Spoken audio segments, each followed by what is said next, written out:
It's a vibe in here. It's a vibe, Greg. By the way, that is the fastest any guest that I've had has requested to come on stage and actually knew to do that. I'm quick on my So fingers. Don't sleep on me, Nicole. no. I expected nothing less, but I love it. No, I was gonna say this is like the Who Wants to Be a Millionaire kind of thing, where they, the fastest fingers first. So Greg, What did I win?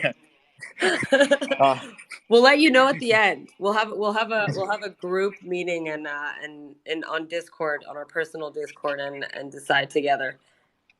How's that? it's, That sounds good. Although the last thing I need is another Discord right now, but that Oh sounds yeah, like no, a don't fun worry, one. Greg. I meant we would decide as the Hashflow team about your. Oh, I wouldn't involve you in this, knowing full well that you have your hands full. you're far too kind.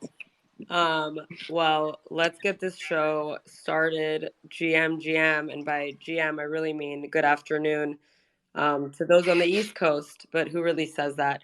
Welcome to the DeFi State, a weekly show brought to you by Hashflow. For those of you who don't know me, I'm Nicole Benham, the host of this show and head of community for Hashflow. On this show, we bring in notable speakers, founders, entrepreneurs, thought leaders, and generally the brightest minds in the industry to discuss what the future of decentralization will look like.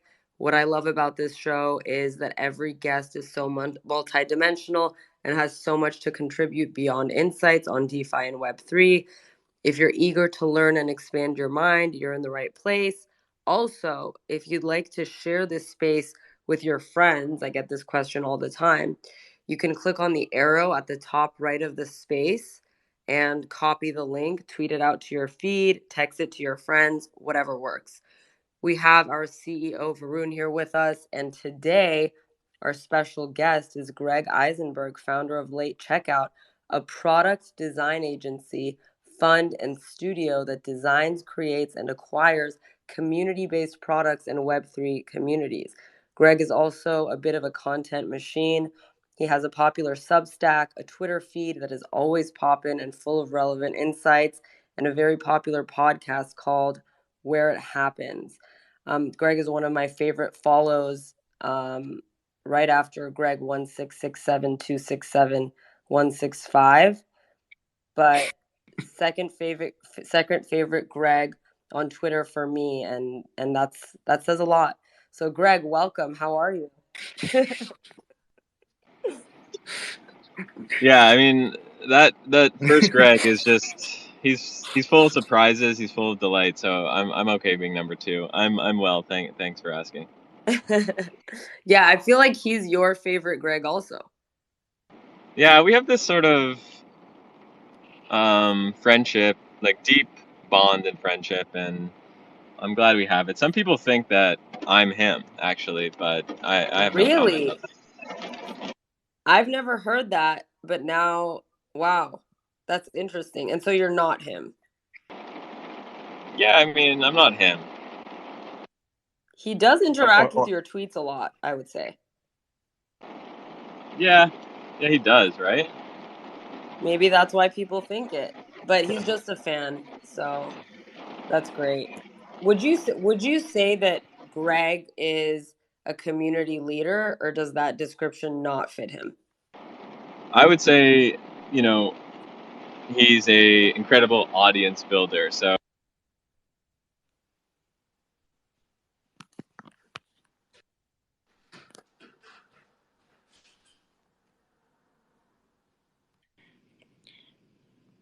Did I just get rugged? I was just gonna ask you, did we all get drugged? Because I can't hear Greg. I can hear you though. You can't hear me? Greg, did you get rugged? Man, Twitter Spaces. All right, let's see. Wait, what does it need to do? I think the Does it need best to thing in sign this back? case, yeah, sometimes you just like close the app and come back in, but I see he's on mute right now. Okay, we'll get him back. We'll get him back in a second. Should I play the music? I mean, what's the Should move you? here? We should invite the real Greg in the meantime. I know, right? I mean, I'd say that Greg Isenberg is the real Greg. That could be true, right? It's like secretly that's the big grand reveal today for anyone who waits till the end. They find out the Amazing. hidden Greg, identity. Yeah, sorry about that. What's up? What's up? no worries. We can hear you now. Wonderful. All right. Talk to us. What, Pick up where you left yeah, off. I mean, He's an audience builder. yeah, he's an audience builder. I mean, he's an incredible audience builder, and I think what makes a great audience builder is someone who understands how to speak to their audience in a really like in a language they understand, and that means memes, and that means just like jokes and words and stuff like that. And I think he's gone from like 0 to like almost 400,000 followers relatively quickly. And what I love about him as an audience builder is he's always making me laugh. And I feel like Oh my God. now more than ever we need more audience builders who are putting smiles on people's faces. 100%. I know you've made the distinction between audience and community many times, but can you do it one more time for people here who probably don't know the difference? Totally. An audience is, you're on a stage and you're blasting out content, similar to this right now. Like it's an audience, and no one could really say anything right now except maybe do an emoji reaction. Shout out, do some emoji reaction so we feel like you're a part of it. Please, please, please. There we go. And it just basically means an audience means like if the other Greg stops tweeting, or me, Greg, stops tweeting, there's no engagement anymore. And a community is different than that. A community, the framework for what we have around it is we call it the tribe framework, and it's how to test if something's a community. So, is there togetherness? Are there rituals? Is there member identity? Is there belonging? And is there engagement? Are there people interacting with one another? And if you have the tribe, you have the tribe. What's an example of a community-driven business that you feel like is killing it and hitting all those points? In Web 2 land, and then I'll do a Web 3 example, but in Web 2 land, I would say Rafa, which is apparel for cyclists. They started off as apparel for cyclists, and then they created something called RCC, Rafa Cycling Club. And basically what it is, it's a yearly fee. I think it's like $100 or something. And you get access to these cycling meetups in your city. And, I think there's 25 or 30 cities which are live in. And it's really cool because you get to, meet other cyclists and cycle with other cyclists. And, obviously if you're going to one of these cycling meetups, you're not going to wear a Nike, shirt. You're going to wear your Rafa gear. So it's just a beautiful harmony of, audience. They've got some big cyclists who use it and who blast it out. Community with RCC. In product, you have the actual product itself is, of course, the apparel. And then, sorry, go ahead, Nicole. Oh, no. I was just gonna, I wasn't even gonna interrupt. I was gonna say, is Aloe Yoga a good example? Because what you're describing, I feel like girls have with Aloe Yoga in LA. Exactly. So yeah, I mean, I don't know if you partake in Aloe, but maybe you can tell folks who don't live in LA what it is and why you think it's interesting as a community-based product.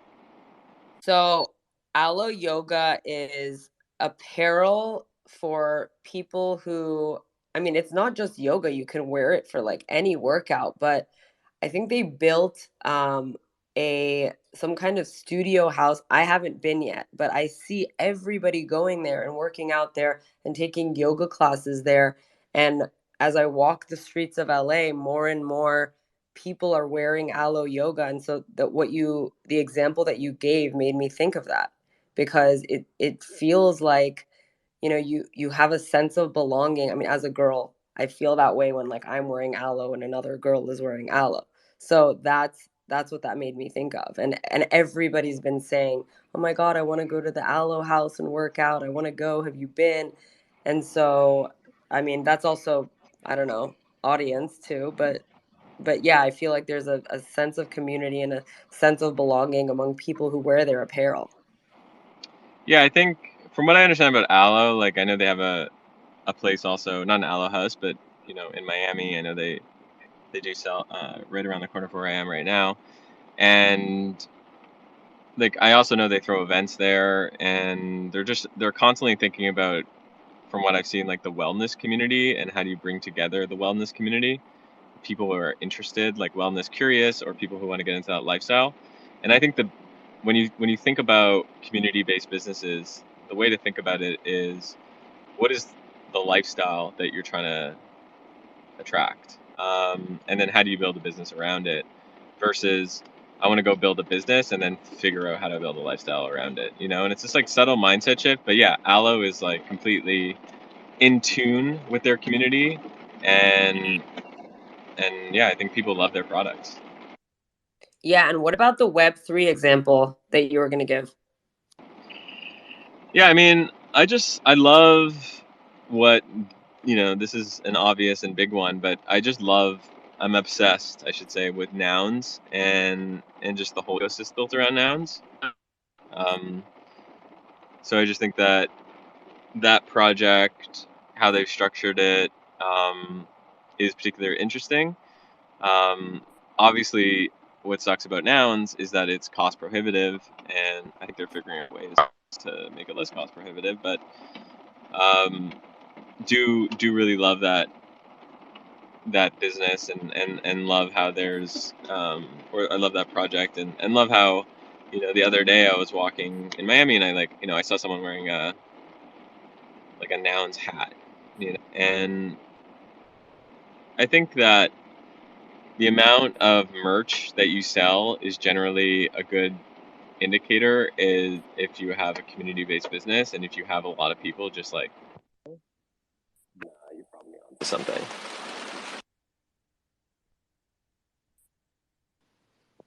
Wait, Greg, can you speak? I want to make sure you weren't rugged. Yeah, okay. Boom. Okay, I thought you faded out there for a second. All right, very cool.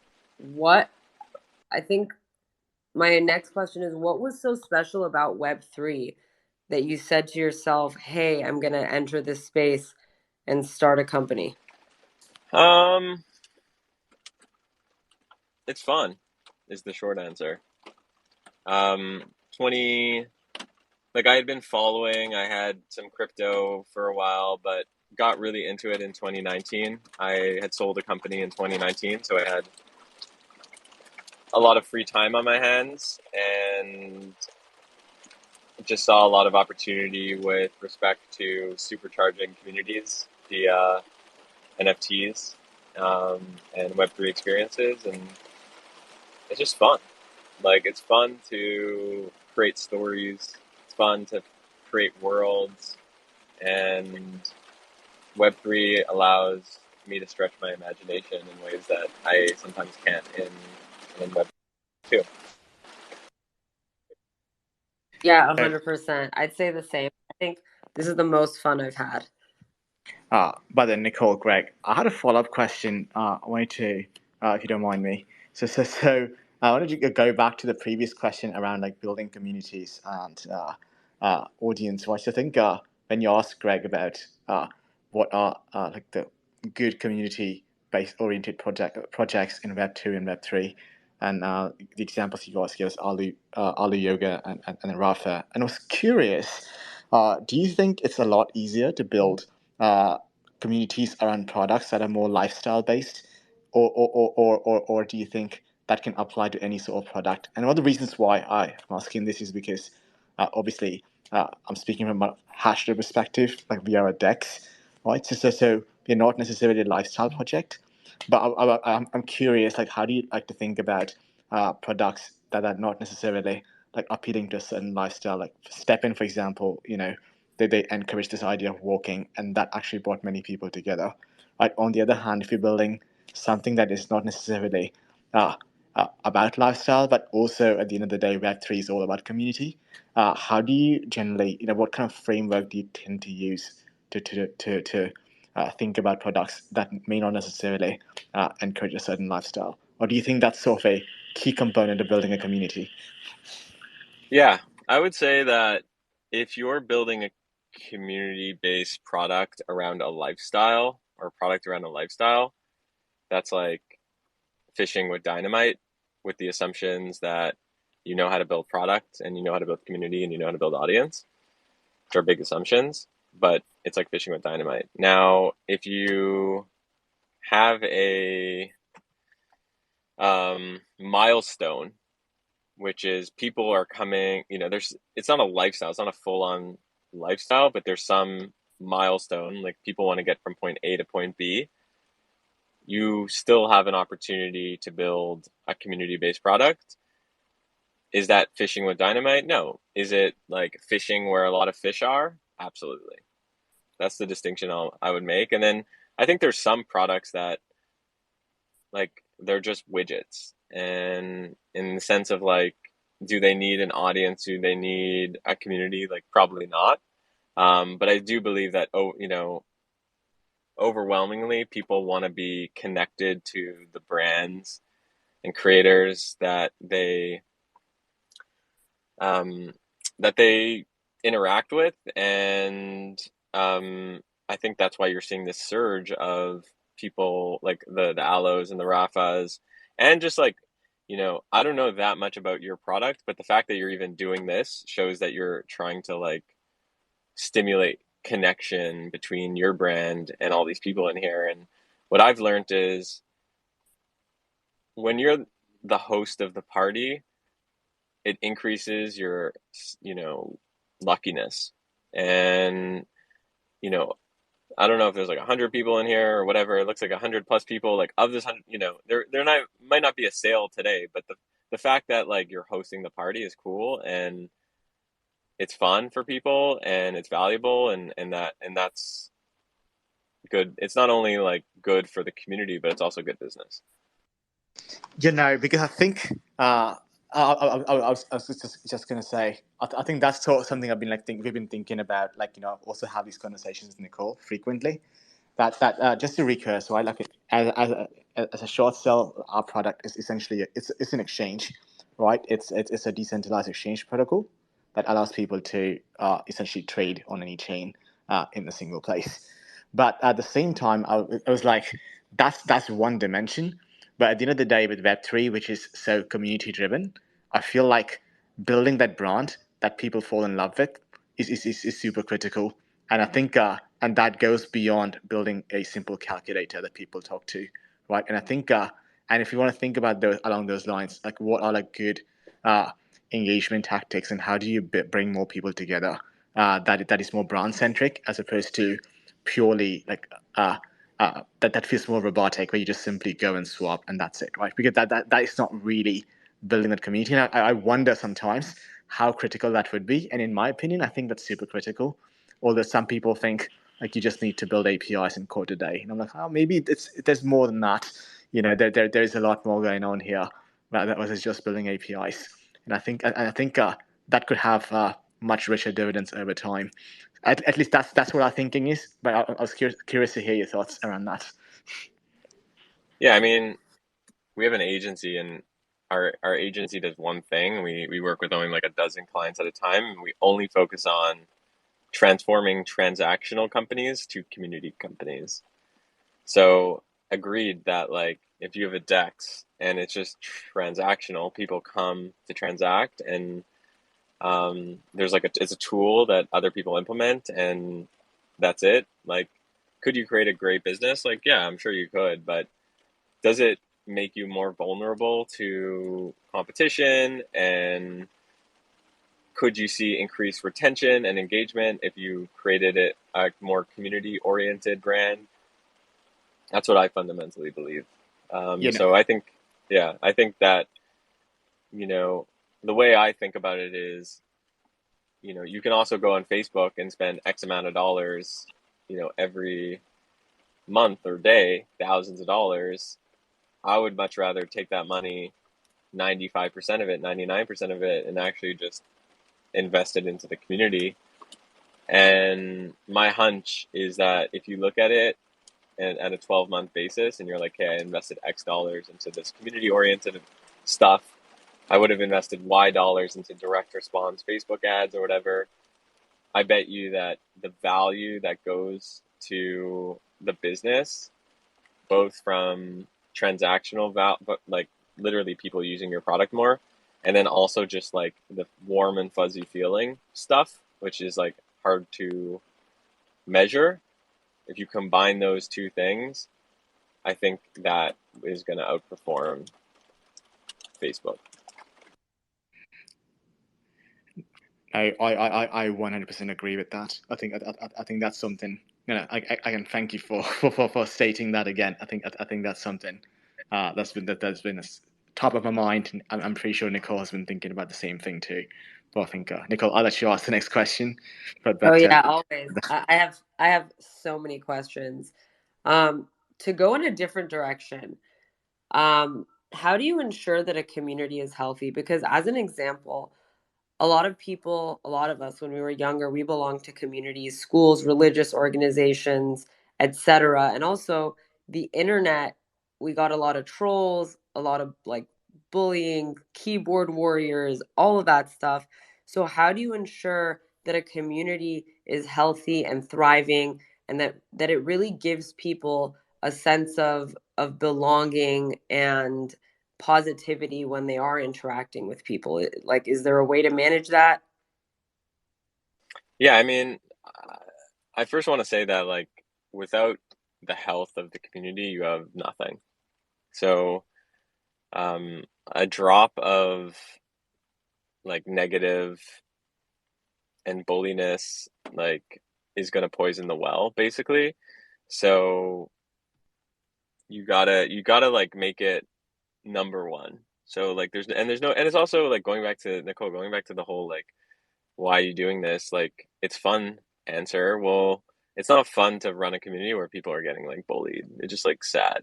It's like I remember like being in elementary school and seeing like a few kids get bullied like constantly, and it was like the worst. It was the worst for them. But like in my mind I was like, thank God this isn't me. But I was also like, it was the worst. I was always like trying to help them in some capacity, and I just like, none of us want to be either bullied or want to be innocent bystanders or bystanders. So what are like tactical things that you can do? Well, of course there's a million things you can do around like creating rules and like banning people and like a zero tolerance policy, and there's a lot of things you can do, but like overarching, I think the important thing is throughout your product, throughout your community experience, it needs to be messaged that this is a positive environment. And yeah, none of this works unless it's positive. Fair. Just wanted to make sure. Greg, what technologies have been disruptive when it comes to community building? I mean, there's so many new apps and new technologies every day. I'm getting pointed in another direction. What has actually been disruptive?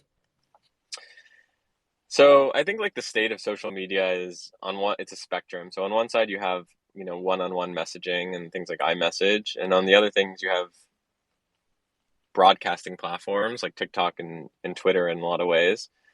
And we had recently I was just talking about this in my community college class today, which is a course I teach, and we had done some research around what is the average number of likes and retweets that people get on a tweet. And turns out that average number is literally zero. So you have millions of people tweeting and getting no sense of feedback or reward. And that is not fun. And I think the reason why you started seeing new products exist, like, I mean, to a certain extent, like this is a community, has community elements to it. Discord, obviously, they added forums recently and they're doing a lot of cool stuff. Circle, Mighty Networks, Tribe, and then, Lens as a Web3 platform.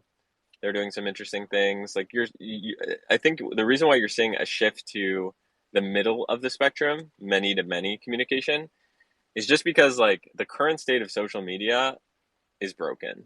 And it's broken because it doesn't provide the feedback necessary for people to grow as people and express themselves as people. So yeah, I'm excited to see like where Lens is going. I'm excited to see where doubling more funding for companies like Circle, and and I don't think there's enough community technology being built. Frankly, like I just don't think there's. It's nice to see the big platforms starting to introduce some of this stuff, but I would love to see just more. I would too. There's like a deep human aspect in everything that you say and do, Greg. And I wanted to ask you, what would help us grow as people? What kind of thing does? And it doesn't have to be a business. It can even be like, I don't know, hanging out with your friends. I feel like one time I asked you over a DM, when you hear the word community, what do you think? And you said something like laughing, crying, and something else. But what does help us grow as people? I think we have this epidemic right now around, especially on like crypto Twitter and tech Twitter, which is we need to optimize ourselves as much as possible. So it's like the meme of I wake up at 4 a.m. and I don't drink coffee and I work, I bench lift and I drink, this and this supplement and I take all these vitamins and then I do a cold plunge and then I like, write 6 hours of content and then I like sell my business in the afternoon and I do all these things and, and it's like, I'm just not convinced that's like a way to live the happiest and most fulfilling life. So what is the way? Because there has been so much research, and also, I'm sure you're a very keen observer. So I'm sure you notice when you and other people are happiest. I'm happiest when I'm with my closest friends and family doing things that I love to do, which is generally like eating and drinking and being merry. I'm happiest when I'm, doing things in moderation, not to the extreme. So I think while I agree, like, for example, waking up early and taking supplements is actually a good thing. I do a steam and sauna every single day. Like I do these things. I think that it needs to be in moderation. You know, I had dessert last night. It was dope. Like it was tiramisu, it was like sweet. Like tiramisu is awesome. Like other dessert is sweet too. Like, I had a glass of wine the other night, a few glasses of wine. It was great, So I think it's prioritizing what is it? I think it's prioritizing what you fundamentally know is right for you. And whatever that means, because I think it means a different thing. And I think it means acting in moderation. And I think it means spending tons of time with family and friends. I love that answer. And I too love the steam and sauna and all of that, but I cannot do the cold plunge. It does not bring me. One day, Nicole. Oh my God. I'll take you to the ice bath. I don't think anyone's going to be able to convince me to do that. Greg, I love that answer. So so wholesome and so true. And it's just something that I think we all need to constantly be thinking about. Um, Back to Web3. You've tweeted about DAOs a lot in the past. What's your take on DAOs now? What do you think? Where do you think they're making progress? Where do you think they could use some help? Yeah, I think so what do I think of DAOs? Like I think it's a Web3 enabled company basically, or project. So I think like I'm a believer in that concept. I think it's going to take 1, 2, 3, 4 years for us, to create well-oiled machine DAOs, though, in the sense of like that are has a high participation rate of people voting on stuff. People feel really connected to it, from the most leadership level to people who just want to connect with it. So I think, where are we? Like the state, my belief on like where the lay of the land in terms of like the DAO landscape is we're in experimentation mode. We're experimenting what works, what doesn't work.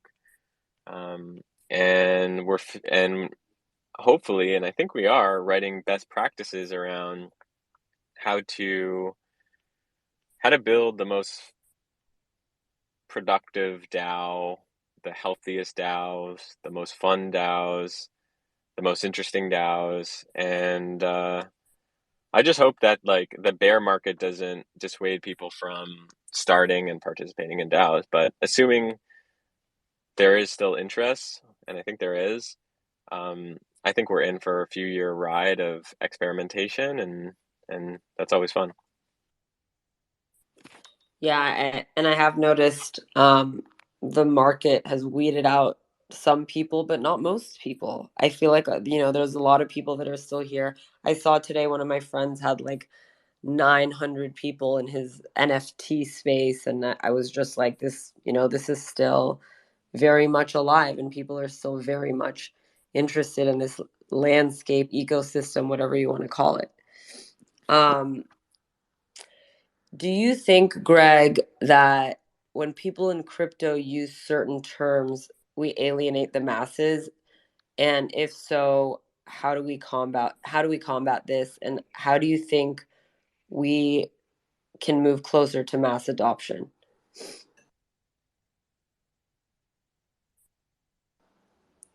Uh-oh, is Greg rugged? Varun, can you hear? I can hear you guys. Yeah, I You can suppose. hear Greg too? I can't hear Greg though. No. Okay. Oh, Greg, sorry. Give me a minute. there we Give me go. a minute. Okay. I was just gonna say. Sorry, I'm just walking to my car. I was just gonna say. By definition, if you're using technical terms, you're alienating the masses. Okay. So I heard someone was saying the other day that instead of using the term NFT, they just say digital collectible, because when you even use the term NFT, you're still alienating the masses, which is crazy to think, because when you're in this bubble, that's just the term we use and we understand it and we buy them and trade them and collect them and all of that. But it made me think, what are some other terms that we're using that maybe we can sort of swap out to get other people more interested and also um, less scared to get into this space, because I myself, when I heard all these technical terms at first, I was very hesitant to enter this space at all. I mean, I was very I didn't get into it until Farouk brought me into a rug radio space, and I was sucked in by the fun of it. So yeah, that's just something I've been thinking about. Yeah, I mean, even the term Web3, like the question is, would we be better off not even describing it as Web3? Would we? And what's a better alternative? Has anyone thought of something that is better? I mean, do we even need a term? You know what I That's mean? Like, that's a it's good the point. internet. Yeah, that's a good point. maybe we can just say the internet is changing, the internet is making a shift. Here's what you need to know, you know. And that just sounds like the beginning of a great Twitter thread to me. So Hill Bloom's gonna tweet it out soon. Just watch. It's already tweeted out. He just tweeted it out. Oops. It probably is. It probably is. Let's talk about your podcast, Greg. I saw your tweet about how you are going to host it solo. What made you decide this? I feel like I've been using this word so much today, or right now, but fun. Like, I wasn't having fun. And that was a mix of the guests that we were choosing, the content that we were, the guests, the questions, the content. And I wasn't able to like follow my curiosity, and that makes it not that fun. And on the surface, like, we were doing awesome. We were bringing in 6 figures of revenue. We were often in the top 10 tech podcasts, which is really cool. But you know, it's sort of, I had been thinking about it for about 5 or 6 months. And Sahil came to me, my awesome co-host, and he was just like, "Hey man, like I'm gonna write this book and I have no time to do a podcast. Let's just like, can we scrap the podcast?" And I was like, no, I want to continue doing it, but I want to do it in this format. So, I'm excited about the next chapter. And the lesson there, I think, for me is just that, like, a book can have many chapters. And as long as you are honest with yourself, I think that's key. I think it's key too. I love that you're just like, hey, I'm not having fun. What's not fun about this? It's the format. I'm going to change it, and that's it. It can be that simple, and I feel like people don't realize that.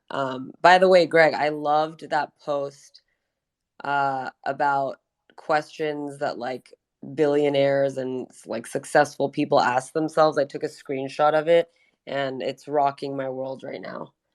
Yeah, I think it's funny how complicated we as quote unquote adults make the world, when in reality it is so simple.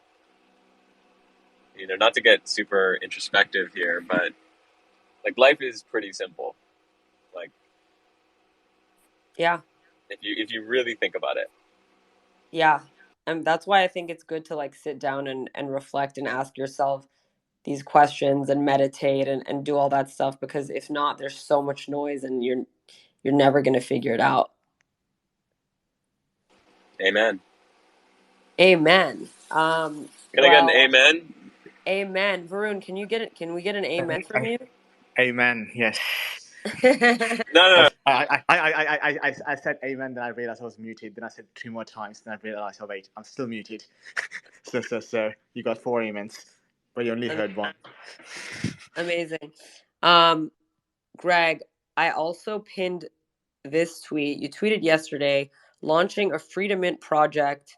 It's pretty cool. Reply to this tweet if you want access. And it has over 11,000 likes, over 5,500 retweets, which is nuts. It's called the Pencil Case Project. I'll pin that too. Man, this is just super engaging, isn't it? Tell me what motivated this and what this is all about. Yeah. I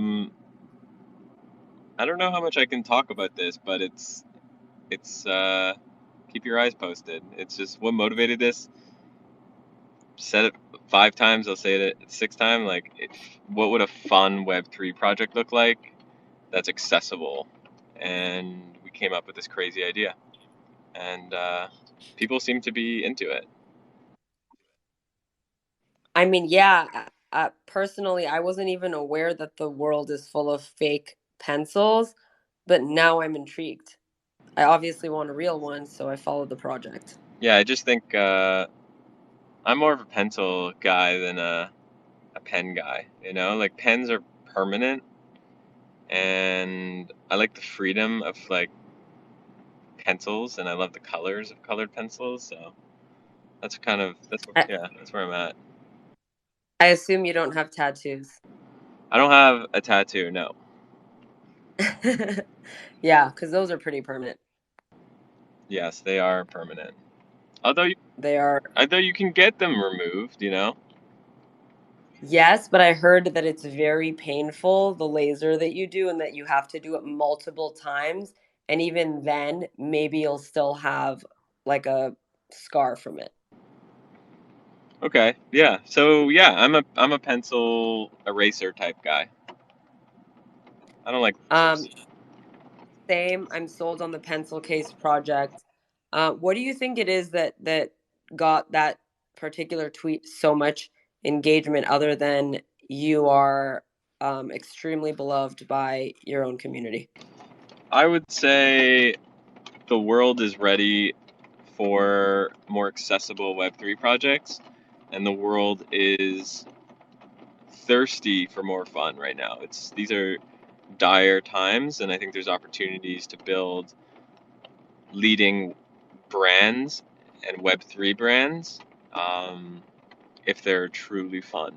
And um, so they say timing isn't everything, but timing is a lot. Timing is a lot. I do want to say I think I love how Greg used the word fun because I think Yes, me too. because when we announced the DAO a couple of weeks ago, or Hashres we've been talking about, when people ask what is this about, why are you guys doing all these things, I think even in that tweet the first thing we said is because most things are not fun and we want to make this fun and engaging. I think that was a simple one. It's fascinating how powerful that one single word is. I think that might be the answer to most things.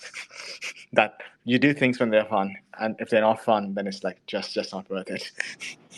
Yes, yeah. Do things that are fun. Do things with the fun. Do things. Here's the list of things that are important. Do things that are fun if you can. Lead with courage. Don't lead with fear, because that'll make you do dumb decisions. Do lead with fear, and go with the heart.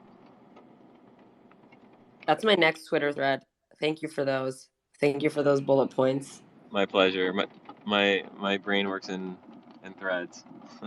Yeah, we know that. If you're not following Greg Isenberg by now, big mistake. Number one thread guy on this app. Um, yeah, I followed you immediately when I found your page. I was just like blown away by the amount of insight and perspective that you just deliver for free on a daily basis. And given that you do that, and you're also on so many different platforms, like you have a LinkedIn, you have a Substack, you have a podcast, you run late checkout. What role does social media play in all this? And and also your newsletter. How effective is each of these vehicles in pushing things forward for you? Like super effective. It goes back to how do you attract the most interesting opportunities? And going back to Greg, the original meme guy we were talking about, I can never remember his full username, Greg37 whatever. Like he all of a sudden has this 400,000 people that he has a connection with and he can do something with. And I think building an audience is really important. Content's a big part of that because it allows you to swim downstream versus swimming upstream. And you just you wake up in the mornings and you open your Twitter DMs and Nicole is sending you a message being like, "Hey, you want to jump on this cool Twitter space?" And it's like you would have only done that if you had been following my content and that sort of thing. So um, I think it's something that everyone should be doing. And I know it's difficult because as we talked about, the average tweet has 0 retweets and 0 likes. But um, I think it's an important piece of my puzzle, I would say. Yeah, very important. And then how crucial are in-person events to building community? Have you ever seen a community built very effectively without them? Um, I mean, I'm like the most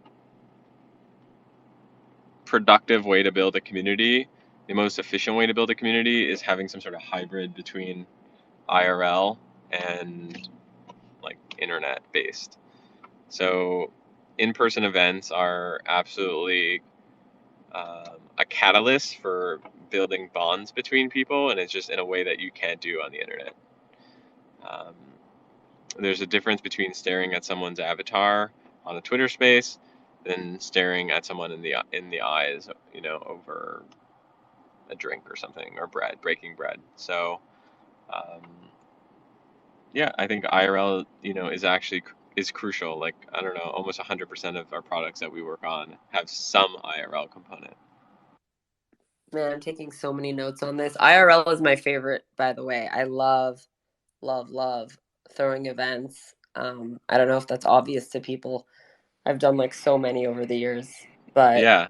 I mean, I feel like I don't know you really. Like, we're just internet friends, and based on what I've seen, it seems like you're a natural at it. And yeah, if you ever want to throw an event, hit me up. Let's do a Web3 type of thing. I'm down. Let's do it. I would love that. I would love that so much. Um, Varun, you have an announcement? We have a new announcement coming up right after the space. I think for everyone who's been waiting for this week's alpha, I think the hint is something to do with enter the hashverse, and we will be announcing a free mint and the whitelist. Something about the whitelist. You'll find out in 20 minutes. Okay, great. Great. I love it. So we'll be doing that too. We're gonna follow the Greg Yeah, form. I think we'll use we have a something Greg formula. Man, Greg is actually a real, for me, it just comes down to pattern recognition. When you see someone like Greg or Sahil or, any of these guys who are really like moving the needle, you sort of have to see like what's the common denominator? What's the thing that they're constantly doing? Because that's what works, and that's, when I first started following you, Greg, like it was very obvious what it was, and I learned a lot from you. And then I think I discovered David Spinks through you too, and then I got his book, The Business of Belonging. And yeah, it's great because um it's not just the insight and the perspective, but the discovery of other people, especially now through your podcast, that makes you interesting. You're definitely like a curious person. You're actively learning, actively interacting with other people who are also brilliant and insightful, and builders and investors and stuff like that. So, I mean, just makes you super cool. And yeah, thank you so much for doing this with us. Yeah, this is awesome. Thank you. Like, thanks for having me, and thanks everyone for listening. And Varun, great to meet you. And I love what you're up to. So have a good one. No, thank you, Greg. Thank you so much for coming by the space, and I'm sure we'll cross paths. I think this was phenomenal. All right, take care. All right, tune in next week.